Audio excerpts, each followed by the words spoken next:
Hi, Miroslav. Yeah, everything's okay here today. Somehow, I've not been having a lot of luck with these live streams this last while, but hopefully it'll go smoothly today.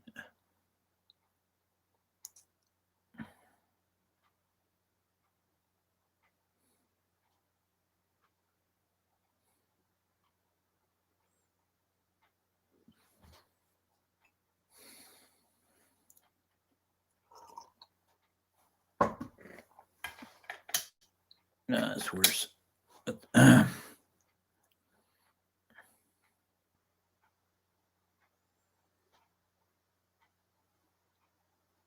We're now late enough in the season that there's no daylight at this time of day, so um, the image is going to be darker. Nothing much I can do about it.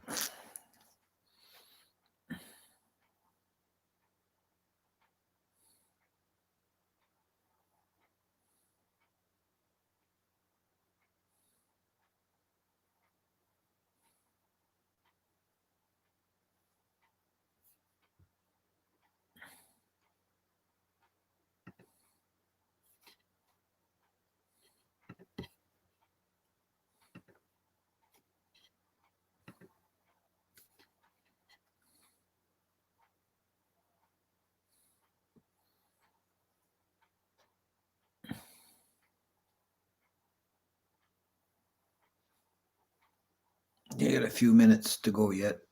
A few people still popping in.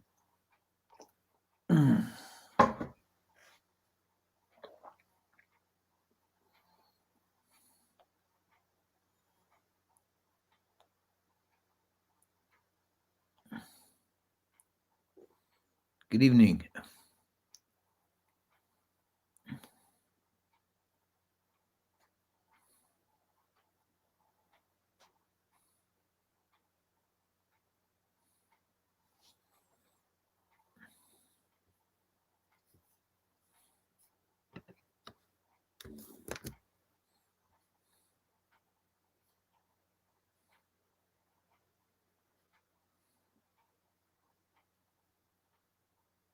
Yeah. I got 9 people waiting. A few minutes left to go.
So I'll be ready to go in a few minutes. Just wait till the top of the hour.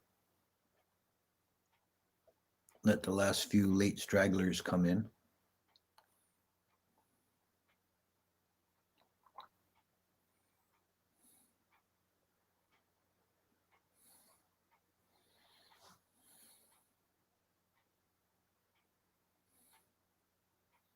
A few more people.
Yeah, all is well. All is well today. A little bit of a minor crisis yesterday. Things are okay now.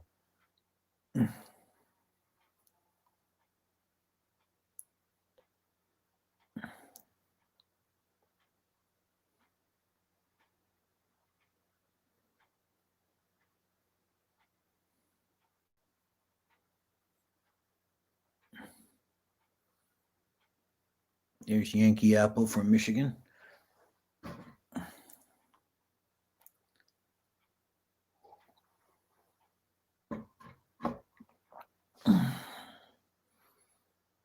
Andre, greetings.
It's 6 o'clock.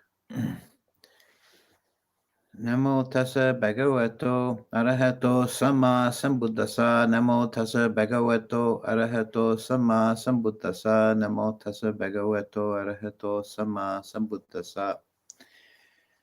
So this evening, in this replacement time slot, I'm going to deal with the Brahma Realms. The first thing to, maybe as a kind of a preface, to talk about the the concept of Brahma in India before and contemporary with the Buddha. Brahma as a deity, and now we're talking about the uh, Indian religion outside of Buddhism. Brahma was in the Upanishadic phase. He was the supreme deity and the creator. Brahma does not appear in the Vedas, so it's a relatively late concept. Later, subsequent to the Buddhist time, with mature Hinduism, Brahma was one of the trinity of Brahma, Vishnu, and Shiva. So he was a very important deity in the Indian mind, and it was an individual. Although there was also a related concept, Brahman. Brahma is a masculine noun grammatically, and Brahman is neuter. And Brahman is not an individual, but was like the universal principle, the ground of all being. And there's still, you can see some trace of this distinction in the Pali, because the word we use for Brahma in Pali is technically a masculine noun, but its declension has some features of a neuter noun. So you can see there was some in the grammar anyway. There was a little bit of a holdover. Brahma in Buddhism is quite different. Brahma is a class of beings, not an individual, and they are considered to exist in the Rupa Bhumi, the realm or level of form. This is important. In the Abhidhamma, consciousness is said to have 4 levels. There's the Kama Bhumi, Rupa Bhumi, Arupa Bhumi, and Nibbana. Nibbana, of course, is the unconditioned, and is quite separate and unrelated to the other 3. The other 3 represent levels of consciousness that can exist either as an attainment or as an existence. The Rupa Bhumi, as an attainment, represents jhana, as experienced by human beings. But as an existence, it represents rebirth into the Brahma world. So we have here in the Brahma level, we have a completely different level of consciousness than in the sense desire realm, the Kama Bhumi. The Devas we spoke about in the last couple of talks are part of the Kama Bhumi. They are sense desire beings, as we are, and as animals are, and ghosts. Now, all the lower beings from Devas down are considered the Kama Bhumi.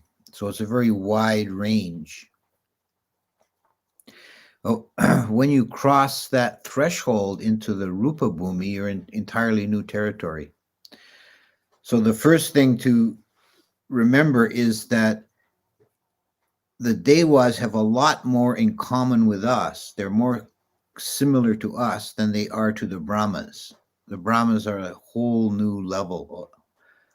It's a whole brand new situation once we cross that line into the Rupa Bhumi.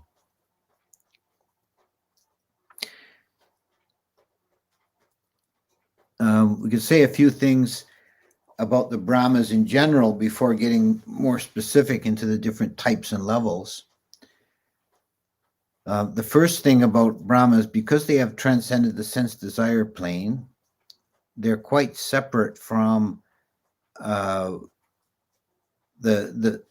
sensuality. That they have no interest in seeking pleasure or entertainment diversion through the senses. So they're much more internally focused.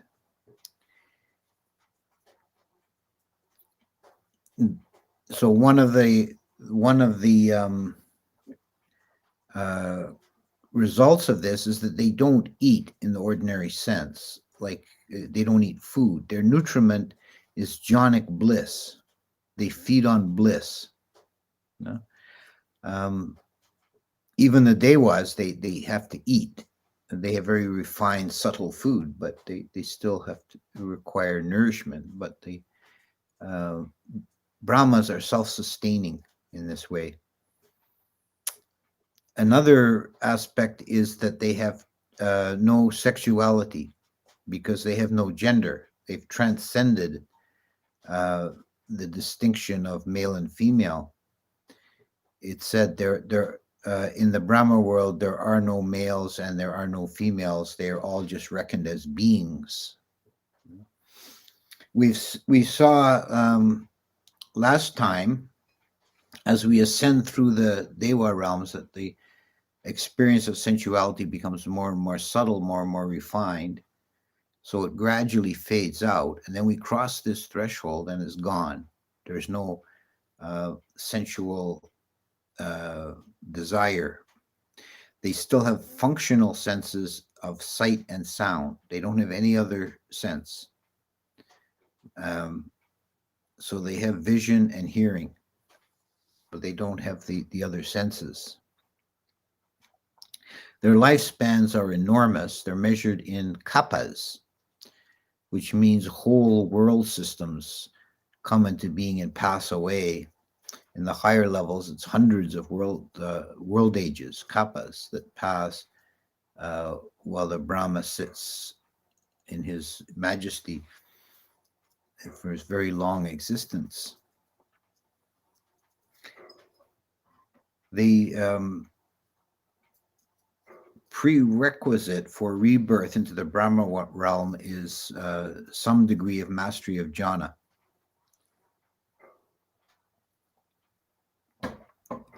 And the particular place one occupies within the Brahma realm depends on the level of mastery.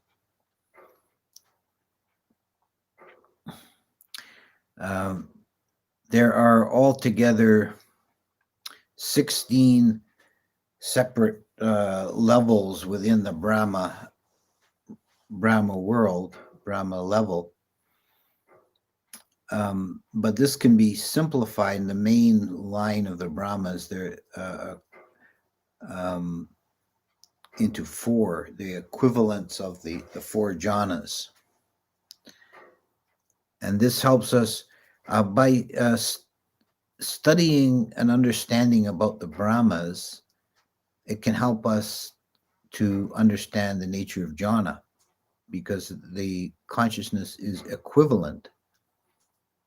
If it's not identical, it's equivalency. There's an equivalency there. They're on the same level. They're rupa loka consciousness. So the first level of Brahmas, equivalent to first jhana, are often referred to just as Brahmas. And the other ones have, the higher levels have more specific names. But the Brahmas that occur in the stories and the ones that are given individual names are all first jhana level Brahmas. And there's a reason for this, because the first jhana includes amongst its component factors, it includes vitakka and vichara. That is applied and sustained application of mind. And those faculties of the mind are necessary for cognitive thought and speech. So the first level Brahmas still have thought as we think of it, as thought formation. So they're able to discourse and interact with other beings. And we have several stories about Brahmas, and we know several of them by names. They're all first level Brahmas. The higher levels are just blissed out all the time, you could say. So they're not really doing anything. So we have much less, they make much less of an impact on the literature.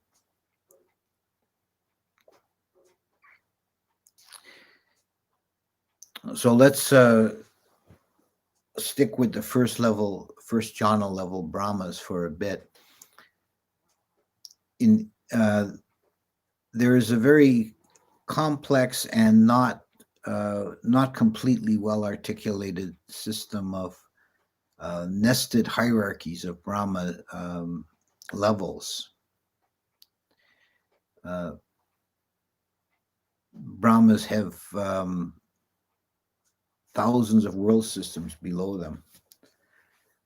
And then there are other higher Brahmas that have thousands of Brahma worlds below them in this kind of pyramid. But like this world system and 10,000 is part of a group of 10,000 world systems that are all under one Mahabrahma, the great Brahma. And this is the being that the non-Buddhists worshipped as God.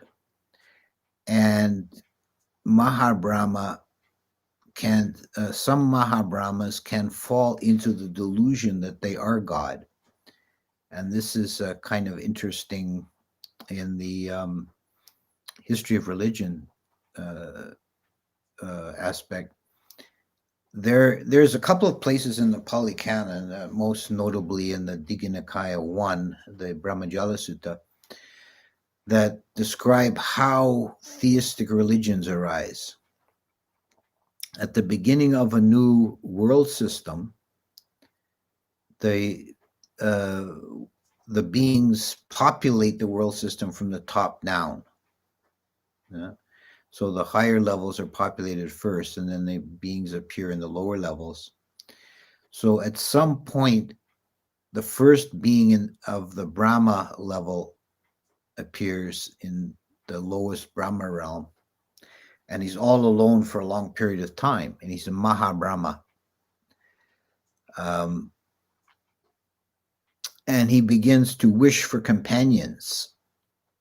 And then other beings, by their force of their karma, after some long period of time, they appear also in that realm. And he believes he's created them by his wish.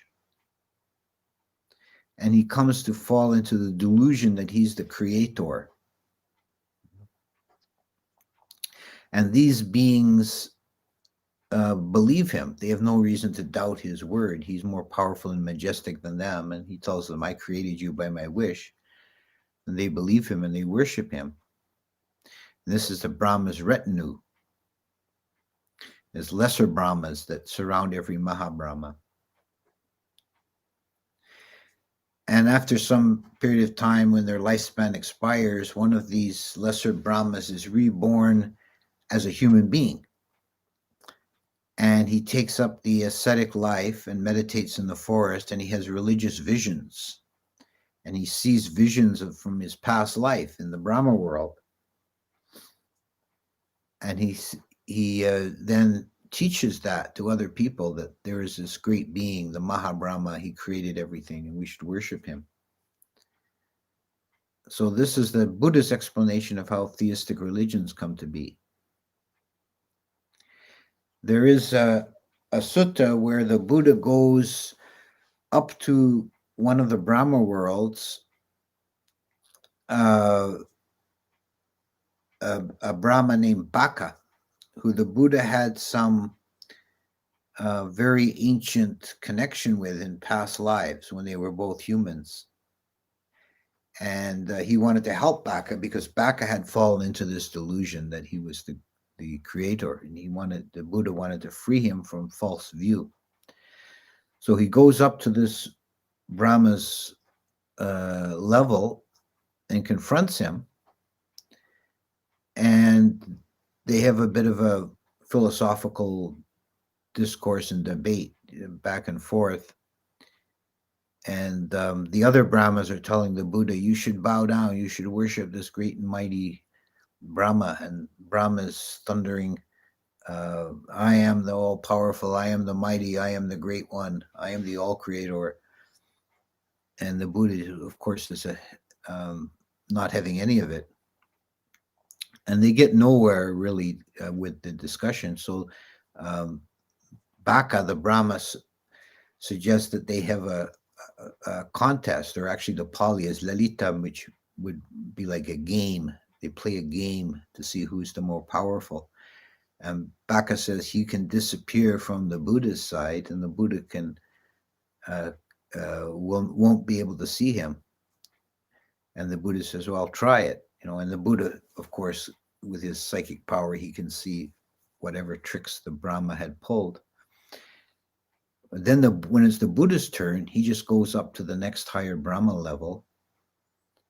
And since Baka thought he was the supreme one of the whole universe, he didn't have any concept of higher levels than him. So he was totally baffled. And in the end, he listens to the Buddha's teaching.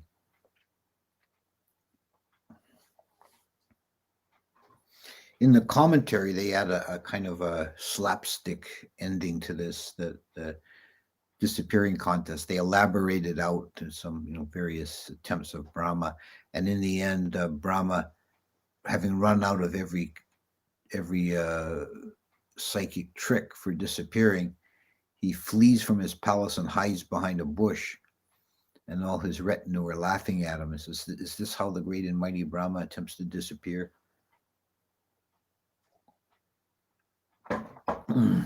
So the commentators did have a kind of a sense of humor at times. But not all the Brahmas fall into this delusionary view. There's some that are wise. There's some that are actually enlightened. We hear of what are called Pacheco Brahmas, who are either anagamis or even arhats, and they live in solitary splendor. They don't have a retinue. So they would probably, having attained to a high spiritual level, they had no need for the groveling worship of a multitude of lesser Brahmas, and they were happier being on their own. And there are a small number of Brahmas that appear in the stories. The most important one is Sahampati, who, trying to identify who Sahampadi is, it's very likely he is meant to be the Mahabrahma of our world system. And he had numerous interactions with the Buddha. The very first on record is that when the Buddha first became awakened, he was disinclined to teach. He thought, this teaching of mine is too subtle and difficult, and people will reject it. They're too attached to their sense objects, and they won't want to listen to me. I think I'll just sit here under the tree and enjoy the bliss of enlightenment. And Brahma Sahampadi appeared before the Buddha and begged him on bended knee, for the sake of those with little dust in their eyes, who were perishing for lack of the Dhamma, please go out and teach this teaching. And the Buddha consented and went forth and spent the next 40 years teaching the Dhamma up and down India.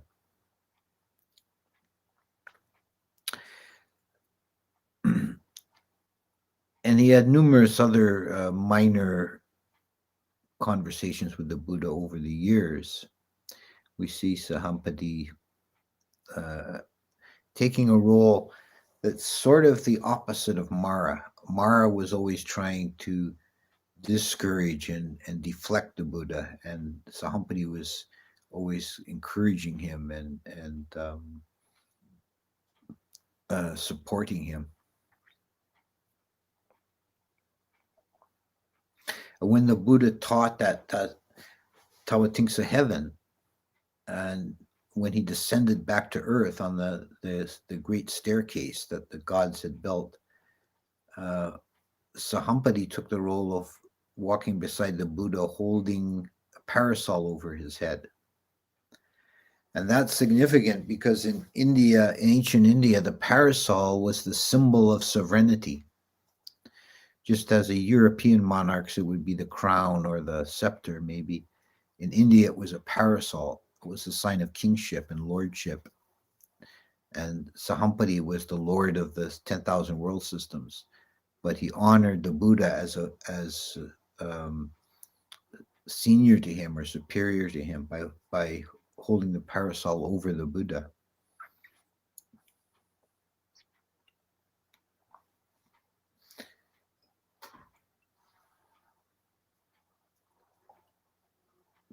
The Brahmas are also there's another Brahma who's given by name as Sanana Sanan Kumara, which means the ancient youth, because he was a very old Brahma, many hundred of kappas old, but he had the appearance of a young man, and he's recorded as having appeared and discoursed with the Devas of Tawatingsa on more than one occasion. And when he appeared in the council chamber of Tawatingsa Devas, first they would see a brilliant light. And it was only when the Brahma deliberately took a coarser form that they could see him. Because the Brahma is on the higher level than the Devas. You might say, if you want to use a kind of a rough modern analogy, they're at a higher frequency, so the Devas can't normally perceive them. Similarly, humans cannot normally perceive Devas, and they just may perceive a brilliant light if they perceive anything at all. One of these Brahmas, who had been a disciple of the Buddha and as a human, and then he was reborn in the Brahma world, and he came down to see the Buddha, and he stood before the Buddha in his Brahma form, and of course the Buddha with his Buddha vision, he could see the Brahma there, and the Brahma started sinking into the earth as if the earth was made of ghee. And the Buddha said, because this is a brand new Brahma, he didn't know the ropes yet. And so the Buddha had to instruct him, you must, if you want to come here and discourse with humans, you have to assume a coarse body. Well, so the Brahmas have this power that they can assume a coarser form if they want to manifest to lower level beings.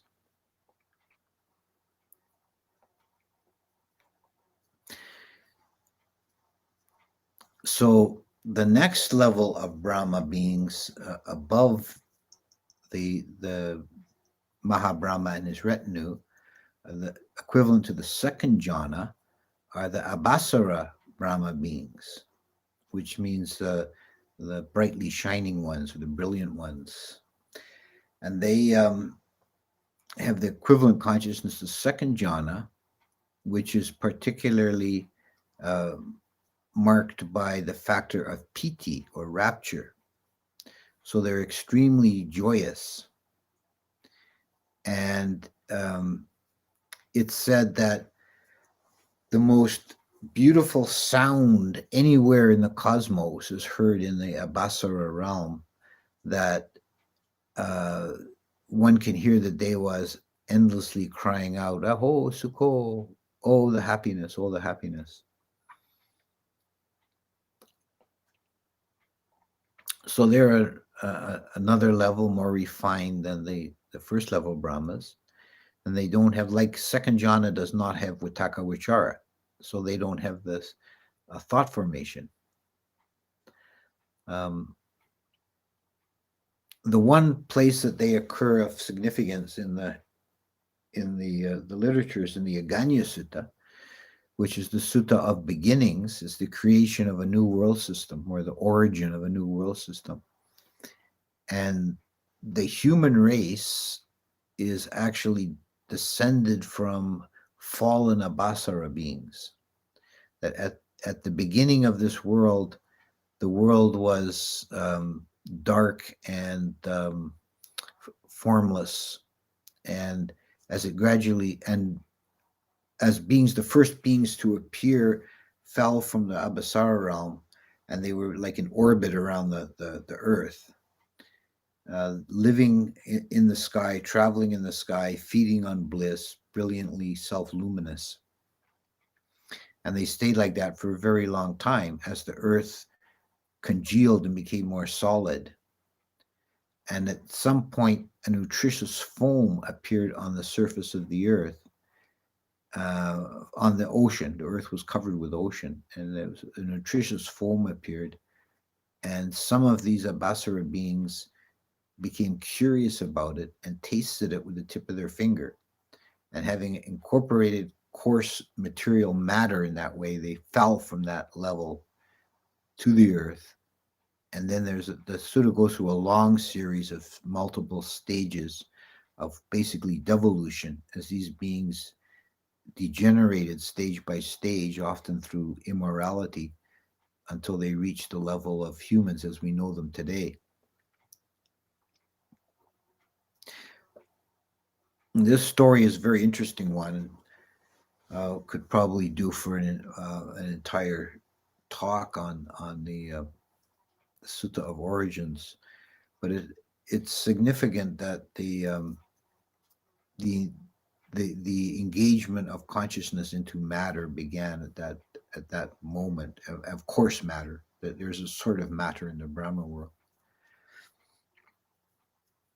But this is Abbasara beings in the process of falling, of losing their station. But in the ordinary existence of Abbasara beings, they have no interest in sense objects, and they don't play with thought formations. They just experience this happiness all the time. It's their nature. Then the third level, equivalent to third jhana, are the Subakina Brahmas, and they're marked by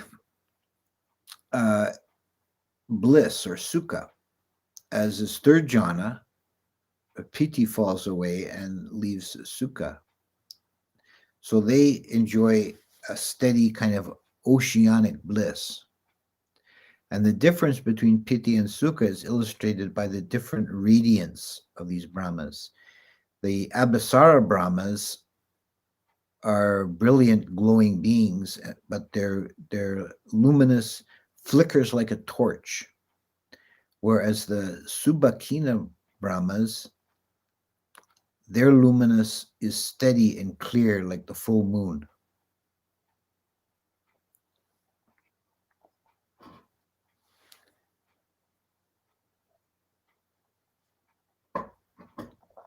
And the fourth level are the Vehapala Brahmas, which means the great fruit. And they're marked by equanimity. And they dwell with all these other layers of the cosmos below them.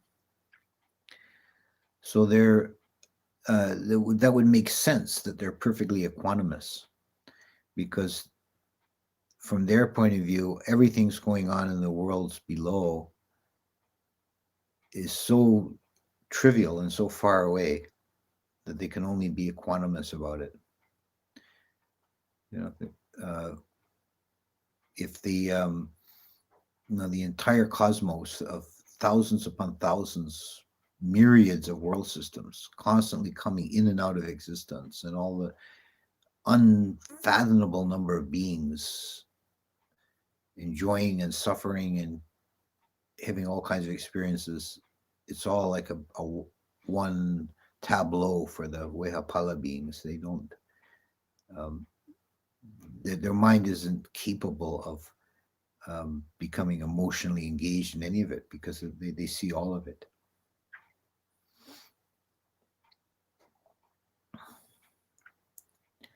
So those are the main levels of the Brahmas, and as I said, in each one there's subcategories depending on the level of attainment of jhana. that live longer. The higher ones live longer, and they have more brilliance and more happiness and so on. Well, there are a few other corners of the Rupa Bhumi that need mentioning. One very curious station of birth, which is classed as part of the Rupa Bhumi, is the Asanya Sata beings, the beings who are body only with no mind, the unconscious beings. This is a very curious kind of rebirth that comes about from practicing some kind of meditation that was followed by some of the yogis in India, but not recommended by the Buddha, where they would suppress consciousness and perception. And they would arise, if they mastered this state, they would arise in this world where the only conscious moments are the first and last. They might live for 500 kappas in an unconscious state, sitting like statues with no mental activity whatsoever. And then they eventually they fall from that state. So it seems like quite a useless stretch of time. There's a story about one of the Buddha's disciples who remembered his experience of that he remembers arising there and falling from there, and 500 kappas passed like nothing. That was only the birth and death moments that made any impression on his consciousness. So this is then there's some discussion of this in the commentary about how this works. And it tells us something about the nature of time and the nature of consciousness, that even though the entire world goes through 500 cycles of creation and destruction, the mind stream only knows one moment. There's just an interval in between, but there's still a connection, even if it's separated by 500 kappas. The stream of consciousness is unbroken. I think a very good analogy for that a lot of people would understand for this unconscious beings, the state of the unconscious being, is anesthetic. If anyone has had a medical procedure where you're put under total anesthetic, it's quite different from sleep. You have no sense of time having passed. Now, when you sleep, it doesn't matter if you have a really deep sleep. Still, when you wake up, you have a sense that time has passed. But under anesthetic, you get the gas on your nose, and they tell you to count backwards, and you go 10, 9, 8, 7. Then you open your eyes, and you're in the recovery room, and no time has passed. There's no sense of time having passed.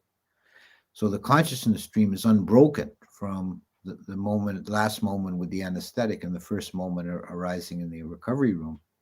But maybe a couple of hours have gone by in the rest of the world. So that's quite a curious existence, this Asanya Sata beings. And then there is the very summit of the existence of form, are the Sudawasa, the realm of the pure abodes, or the pure lands. These are the places where anagamis are reborn. An anagami is someone who has attained to the third stage of enlightenment, third of four. So an arahant is one who's perfectly enlightened. An anagami is almost perfectly enlightened. They've completely eliminated sense desire from their mind stream, but they still have desire for becoming. That's still the desire to be. That's still prevalent in their mind. So they they cannot be reborn in the sense desire level. That's not possible anymore because they don't have that motive energy of sense desire that would cause them to be reborn here. But they are still reborn somewhere because they have the desire to be. So there are these very refined levels at the very summit of the realm of form, higher than all the Brahmas, that where these anagamis are reborn. And there's 5 of these levels. And they have some stories concerning Sudawasa beings. I think one of the most, let's see, charming of these stories concerns what happens when a Buddha goes forth. We have to back up a little bit. At the beginning of a world system, at the first origin of a world system, as I said, it begins sort of from the top down. And when this earthly level finally comes into manifestation, and the waters recede, the ocean waters recede, and dry land appears, the first living thing that appears on the earth is a lotus flower. And it will have a number, or a lotus plant, and it will have a number of buds. And that signifies the number of Buddhas who will occur in that world system. So it might not have any buds, and that would be a dark world system with no Buddhas. It might have up to 5, which our world system had, 5 Buddhas. And some beings come down from the Sudawasa realm to investigate this new world coming into being here. Let's see if it's going to have any Buddhas. And they come and examine the lotus plant. And if they find buds on the lotus plant, they rejoice. This world system is blessed. It will have Buddhas. And they pick the buds and take them back to their realm and honor them, put them in a stupa and honor them, and hold them until the bodhisattva of that world goes forth. And then one of the Sudawasa beings descends to earth and presents him with the lotus bud, which opens up into a lotus flower. And inside the lotus flower are the requisites of a bhikkhu, the robes and bowl and water strainer and needle and thread and razor.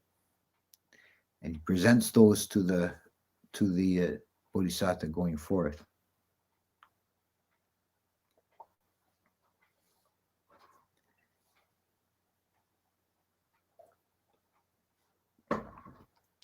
So that's a bit of a tour of the Rupa Loka.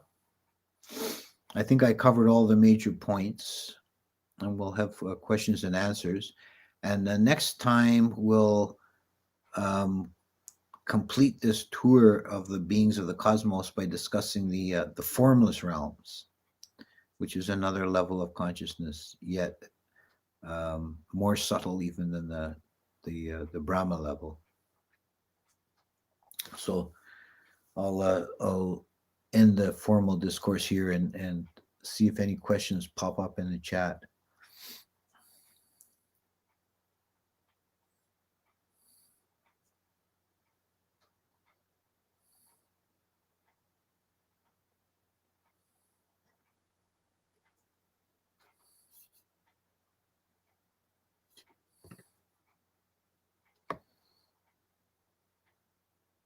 Are Brahmas also not able to descend to become humans when they want? No, they can and do become reborn as humans sometimes, but they don't do that by their will. They can't choose to be human. In the Mahapadana Sutta and Chula type is very small. Chula Majjhima Nikaya 79, isn't it said the Buddha does engage in conversation with Brahma gods of 4th jhana or pure abodes? Yeah, the pure abode beings, the Brahma does engage with them. They're not they're not really Brahmas in the sense of the being limited to the jhana factors.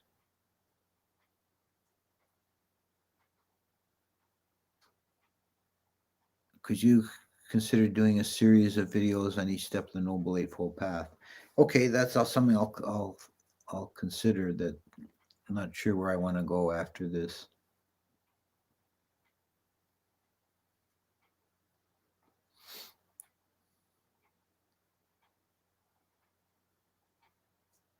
Is there any way to describe the Brahma realm, or is it outside of conceptual thought, only to be experienced by those who master jhana? Um, well, we can describe it from the outside, as it were. Um, Particularly the first level, it's described as the Brahmas live. The Mahabrahma lives in a jeweled pavilion, and the the realm itself is a level field covered in gems.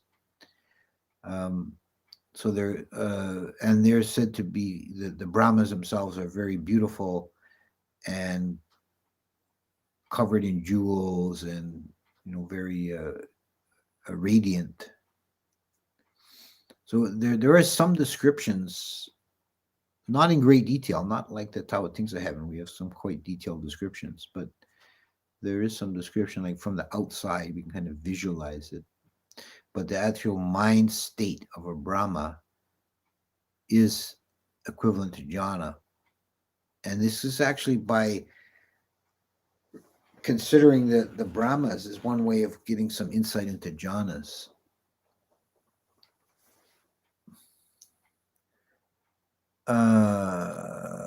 I'm confused with some suttas saying Brahmas having a male appearance. Yes, even though they're gender neutral. Yes, there is a. I'm not sure if it's actually in the suttas or it's just in the commentary, but there is a description of the Brahmas as being without gender but having the appearance of a young male.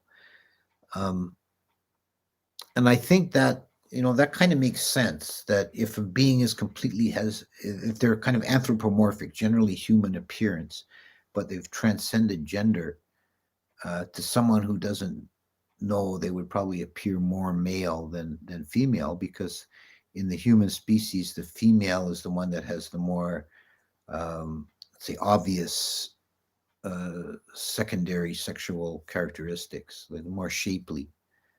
um, so one without any obvious appearance of gender would probably, on balance, tend to look more male. This is more of a question from the last talk. Is the aspiration to be reborn into Sita and to descend within a Bodhisattva Metia actually erroneous? You shouldn't be able to decide to descend at the right time. I don't know about the intention to descend with Metia, but the intention to be reborn in that realm is usually just the intention to be born in his presence, into Sita, to hear his teachings and to be inspired, so that eventually that's like a step towards your own enlightenment. But you wouldn't then have uh, wouldn't have the power to choose when you return to human form. Is it correct to understand that all beings, regardless of their religion, take birth in any of the realms of the cosmos? Yeah, I think that's true. Uh,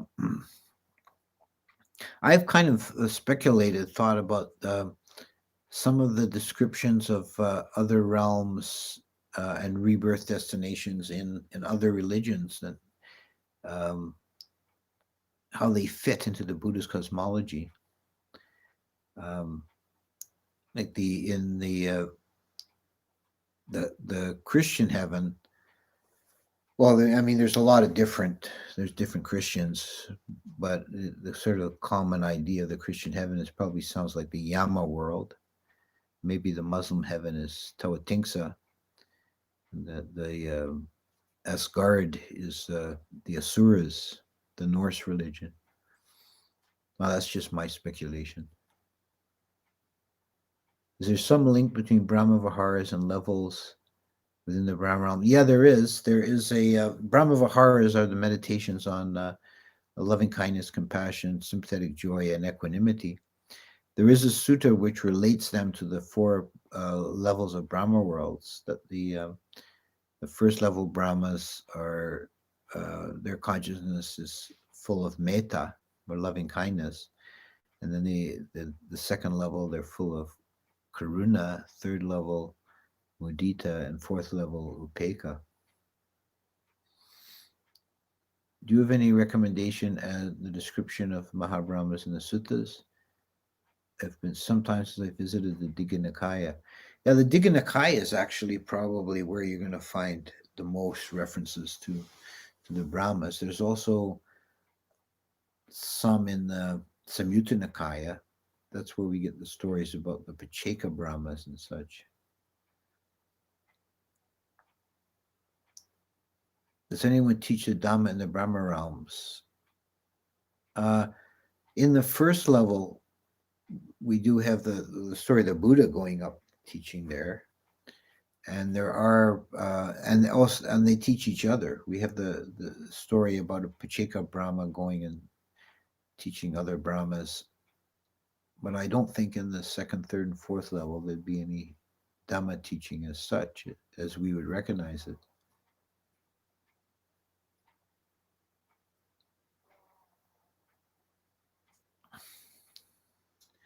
Does it mean that concepts of sixth sense media and aging sickness, twin origination mainly applies to human beings and some Kamabhumi Devas, but not Brahma gods?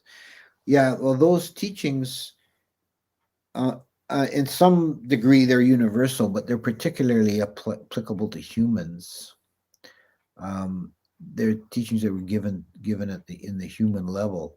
So things like sickness doesn't occur at all in either the Deva realm or the Brahma realm. So that wouldn't apply. They wouldn't have any relation to that. And aging, they would also not recognize. And the six senses, the Kamabhumi Devas do have six senses, but the Brahmas do not. So the teachings are specific as we have them, in the form we have them. There's universal principles that apply to the whole samsara, but the specific teachings we have are given for human use. They apply to the human level. Is it possible for humans to communicate with Brahmas if they develop divine eye or ear?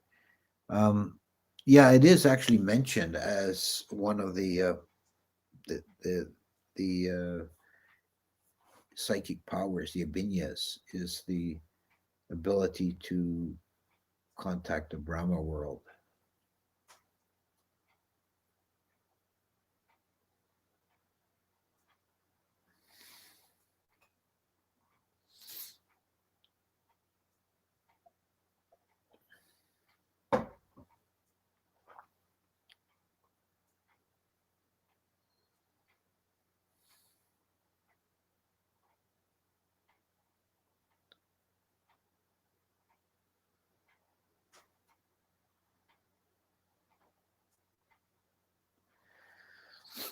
Is there multiple or one Brahma god of the first kind realm?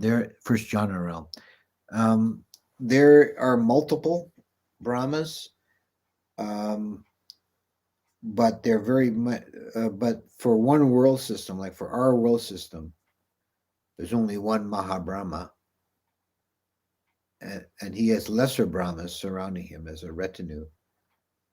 But there's multiple world systems, so there's multiple Brahmas as well.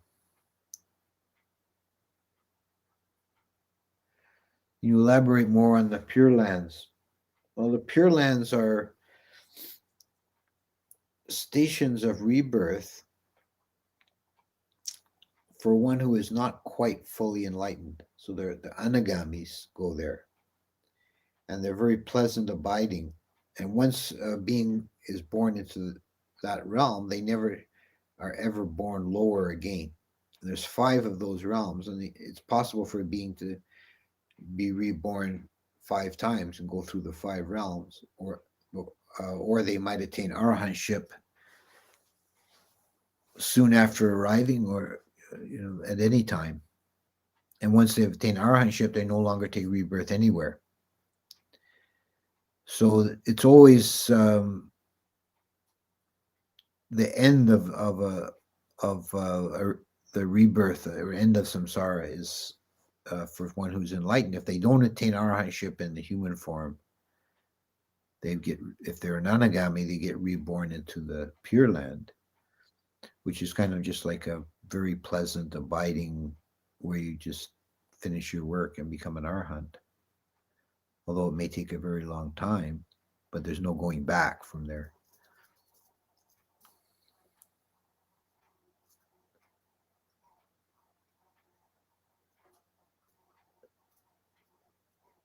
It said one directs one's mind to knowledge of one's past lives.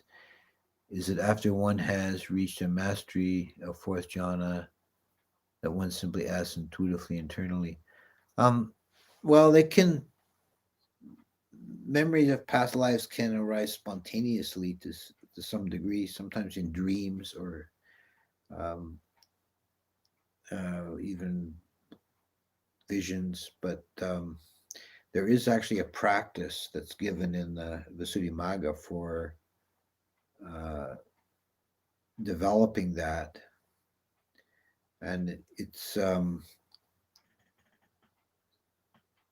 like a very difficult practice, and one I'm not inclined to really try is in a serious way. Is you have to review all the events of your day backwards, and then extend that like to the day before and the day before, and trying to remember every detail of your whole life, and then push it back further, and you'll get into through the birth and death to the previous life. But I don't really have an interest in reliving every stupid moment of this life. Would you please comment on the difference between the Asanya realm and Sanya Wadaya Nirodha? Yeah.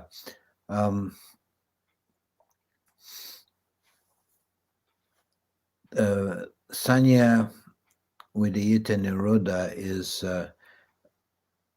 the cessation of perception and consciousness. Is a very refined state, and it's not at all considered to be the same thing. It's Nirodha is not suppression or annihilation. It's translated as cessation. Maybe it sounds the same, but it's a transcendence, a moving beyond. And this state is one that's only possible for one who has at least an anagami, is very high level meditative attainment, where it's like an immersion into nibbana, is what it is. Whereas the other one is just a blank annihilation. Just tuned in. Please forgive me if this is already answered. Is it believed that Buddhism that Mahabrahma created the world system? No, it's not. The world system in Buddhism, the world system is created by karma, and it's not done by any being. There's no creator. However, the Mahabrahma can, and I discussed this in the discourse, you can review it, is the Mahabrahma can fall into the delusion that he's the creator, because he arises first and other beings arise after him. He thinks he's created them.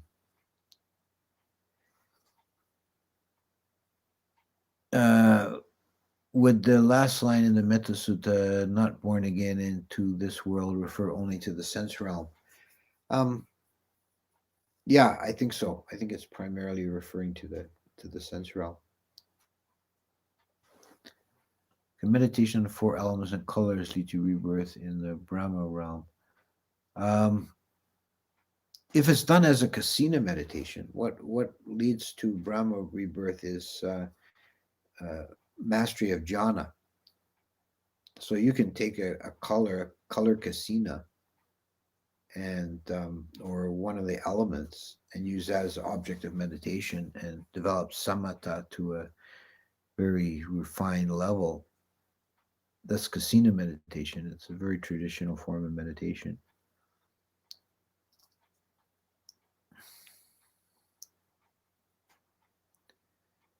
So giving up pleasure and pain and ending former happiness and sadness, a monk enters and remains in forced jhana. Does this mean the first to third jhana meditators and Brahma gods still waiting for the rest to come in? Still experience some mental and or physical pleasure and pain. Well, they experience pleasure. I don't think you could say that Brahma gods at any level experience pain. They might experience first jhana level Brahmas anyway. They might experience some uh, mental suffering of some form, although I don't think it would be much. But they certainly don't have any physical pain as such. They don't have a sense of touch, so how could they have physical pain? But they experience pleasure in the sense of jhanic bliss. But the fourth level, you're beyond pleasure, even jhanic pleasure. They dwell in equanimity. Do the suttas explain why there's only one Mahabrahma in each world system? Not really. It's just the way the world is organized. It's a kind of a hierarchical um, unfolding from the top down. So there's more than one scheme. To simplify things. The most common or obvious schema is that there's uh, really only one Vehapala realm at the summit, and below that there's an infinite number of lesser realms, all nested in a hierarchy. So for each Subakina realm, there's thousands. One number given often is 10,000 of second level ones below them, and then for each of those, there's 10,000 Mahabrahmas, and for each Mahabrahma, there's 10,000 world Chakawalas, world systems. Based upon the suttas, is it possible to enter first jhana when one is active? Um, no, I would say not. I don't think it's clearly laid out in the suttas, but from the whole tradition, no, that would not be possible.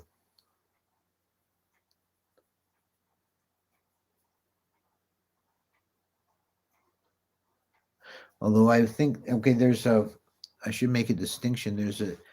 There's quite a difference between momentary or brief uh, touching upon a jhana level of samadhi and actually entering into being immersed in the jhana.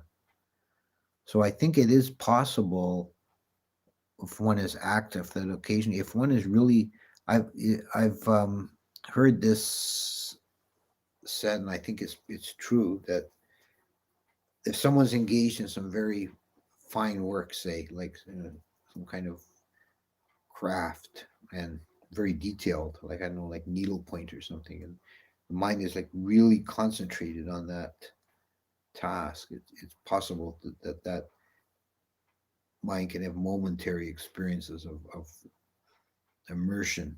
So it's like a momentary jhana.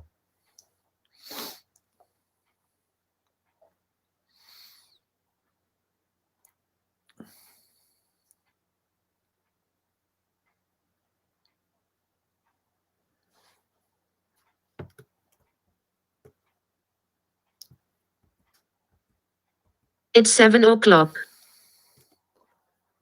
Oh, I've discovered, I didn't know I could do this before. I've discovered that I can expand the font here, make it easier to read.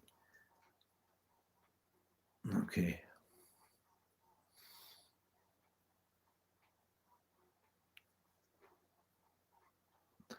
Okay, so I think we've